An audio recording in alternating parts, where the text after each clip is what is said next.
his own name. "Mr. Scrooge," said Bob. "I'll give you Mr. Scrooge, the founder of the feast." "Founder of the feast, indeed!" cried Mrs. Cratchit, reddening. "I wish I had him here. I'd give him a piece of my mind to feast upon, and I hope he'd have a good appetite for it." "My dear," said Bob, "the children, Christmas Day." "It should be Christmas Day, I'm sure," said she, "on which one drinks the health of such an odious, stingy, hard, unfeeling man as Mr. Scrooge. You know he is, Robert. Nobody knows it better than you do, poor fellow." "My dear," was Bob's mild answer, "Christmas Day." "I'll drink his health for your sake and the day's," said Mrs. Cratchit. "Not for his. Long life to him, a Merry Christmas and a Happy New Year.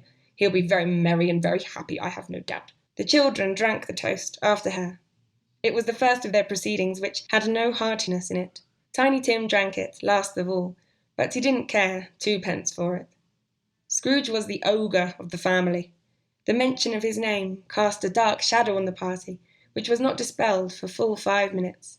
After it had passed away, they were 10 times merrier than before, from the mere relief of Scrooge the Baleful being done with.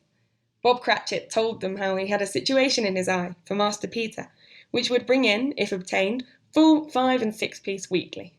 The 2 young Cratchits laughed tremendously at the idea of Peter's being a man of business, and Peter himself looked thoughtfully at the fire from between his collars, as if he were deliberating what particular investments he should favour when he came into the receipt of that bewildering income.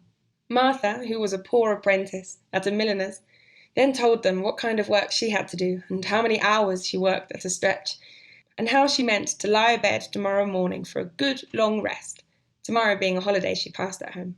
Also how she had seen a countess and a lord some days before, and how the lord was much about as tall as Peter, at which Peter pulled up his collars so high that you couldn't have seen his head if you had been there.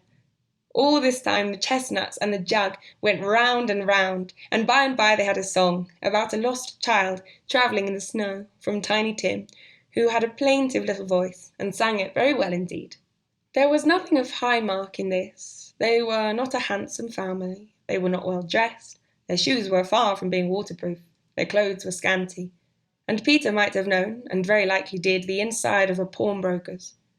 But they were happy, grateful, pleased with one another, and contented with the time.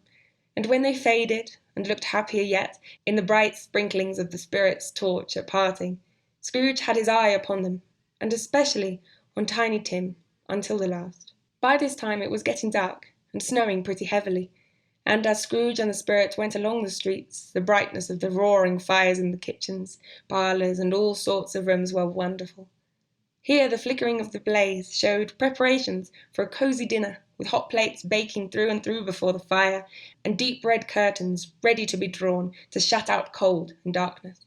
There all the children of the house were running out into the snow to meet their married sisters, brothers, cousins, uncles, aunts, and be the first to greet them. Here, again, were shadows on the window blinds, of guests assembling, and there a group of handsome girls, all hooded and fur-booted, and all chattering at once, tripped lightly off to some near neighbour's house, where, woe upon the single man who saw them enter, artful witches, well they knew it, in a glow.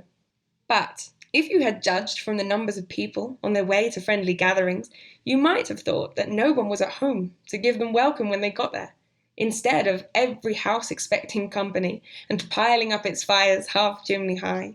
Blessings on it, how the ghost exulted! How it bared its breadth of breast, and opened its capacious palm, and floated on, outpouring, with a generous hand, its bright and harmless mirth on everything within its reach. The very lamplighter, who ran on before, dotting the dusky street with specks of light, and who was dressed to spend the evening somewhere, laughed out loudly as the spirit passed, though little kenned the lamplighter that he had any company but Christmas.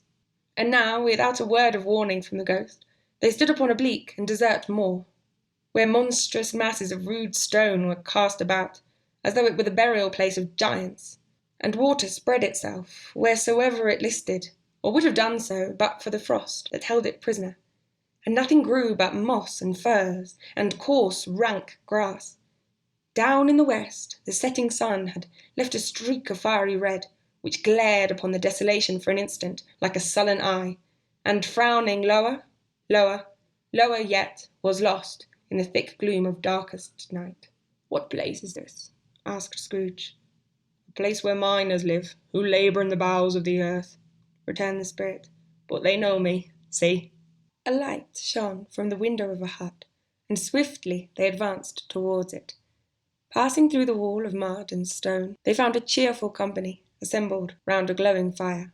An old man and woman, with their children and their children's children, and another generation beyond that, all decked gaily in their holiday attire.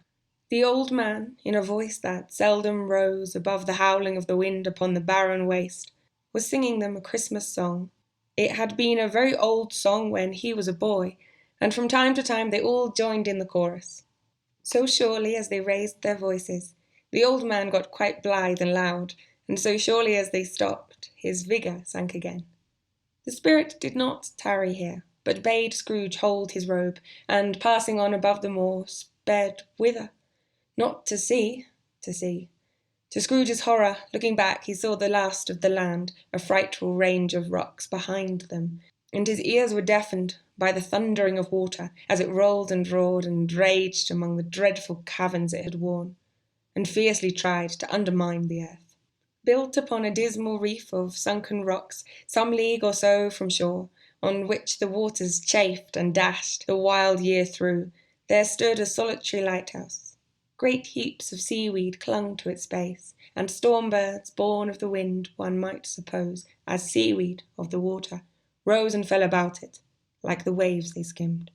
But even here, two men who watched the light had made a fire that through the loophole in the thick stone wall shed out a ray of brightness on the awful sea.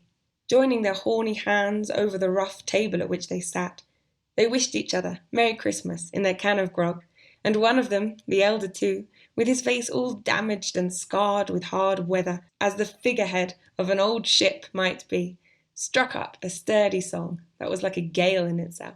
Again the ghost sped on, above the black and heaving sea, on, until, being far away, as he told Scrooge from any shore, they lighted on a ship.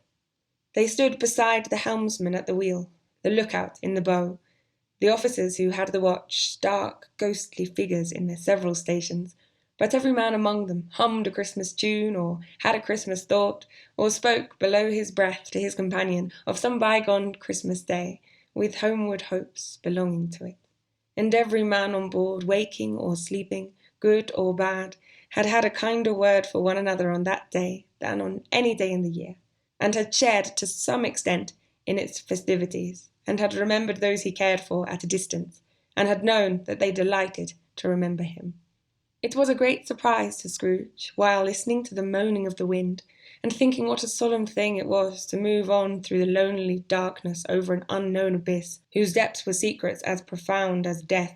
It was a great surprise to Scrooge, while thus engaged, to hear a hearty laugh. It was a much greater surprise to Scrooge to recognize it as his own nephew's, and to find himself in a bright, dry, gleaming room, with the spirit standing smiling by his side, and looking at that same nephew with approving affability. "Ha ha!" laughed Scrooge's nephew. "Ha ha! If you should happen, by any unlikely chance, to know a man more blessed in a laugh than Scrooge's nephew, all I can say is, I should like to know him too. Introduce him to me, and I'll cultivate his acquaintance.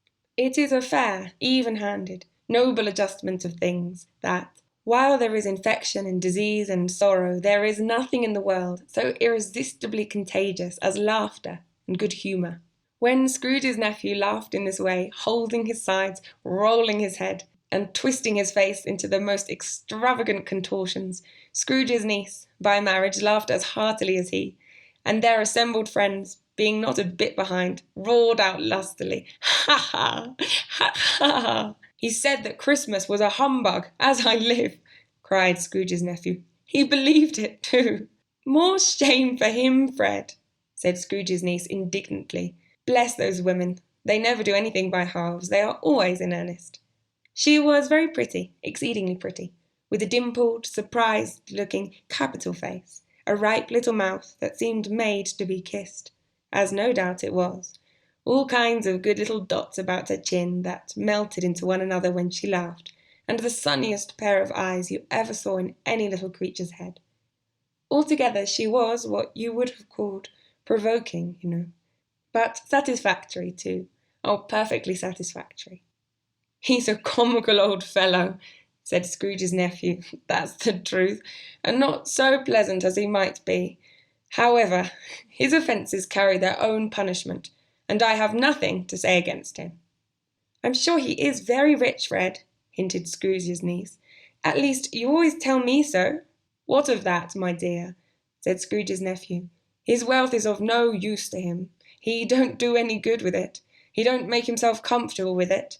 He hasn't the satisfaction of thinking that he is ever going to benefit us with it. I have no patience with him, observed Scrooge's niece. Scrooge's niece's sisters and all the other ladies expressed the same opinion. Oh, I have, said Scrooge's nephew. I feel sorry for him. I couldn't be angry with him if I tried. Who suffers by his ill whims? Himself, always. Here he takes it into his head to dislike us, and he won't come and dine with us. What's the consequence? He don't lose much of a dinner. Indeed, I think he loses a very good dinner, interrupted Scrooge's niece. Everybody else said the same, and they must be allowed to have been competent judges because they had just had dinner, and with the dessert upon the table were clustered round the fire by lamplight. Well, I'm very glad to hear it, said Scrooge's nephew, because I haven't any great faith in these young housekeepers. What do you say, Topper?